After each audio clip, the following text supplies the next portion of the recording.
ইরানে চলমান সহিংসতার মোড় ঘুরিয়ে দিতে তৎপর হয়ে উঠেছে যুক্তরাষ্ট্র। ঘন ঘন হুঁশিয়ারি দিয়ে মার্কিন প্রেসিডেন্ট ডোনাল্ড ট্রাম্প বলছেন, আন্দোলনকারীদের দাবি না মানলে তাদের পাশে গিয়ে দাঁড়াবে ওয়াশিংটন। এ অবস্থায় যুক্তরাষ্ট্রের সম্ভাব্য যেকোনো হস্তক্ষেপ নিয়ে ইসরায়েল সর্বোচ্চ সতর্ক অবস্থানে রয়েছে বলে জানায় ইসরায়েলি ৩টি সূত্র। তবে বাস্তবে এই সর্বোচ্চ সতর্কতার অংশ হিসেবে কি পদক্ষেপ নেওয়া হচ্ছে সে বিষয়ে কিছু জানাননি তারা।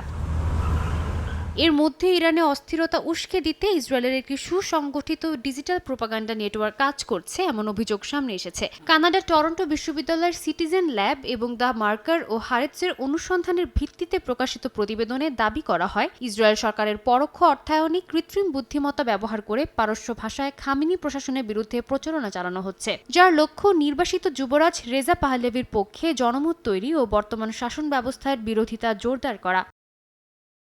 অনুসন্ধানে বলা হয়, ভুয়া অ্যাকাউন্ট ও ডিপফেক ভিডিও দিয়ে হামলার খবর ছড়ানো, এমনকি উস্কানিমূলক পরামর্শও দেওয়া হচ্ছে। ২০২৩ সালে রেজা পাহলেভির ইসরায়েল সফরের পর এই প্রচার তীব্র হয়। তবে বিশ্লেষকদের মতে ইসরায়েলের প্রকাশ্য সমর্থন উল্টো খামেনি সরকারের বিদেশি ষড়যন্ত্র বয়ানকে শক্তিশালী করছে। নেতানিয়াহু এর মধ্যেই সতর্ক করে বলেছেন, ইরান হামলা চালালে পরিণতি হবে ভয়াবহ। সাদিয়া তাসনিম, সময় সংবাদ।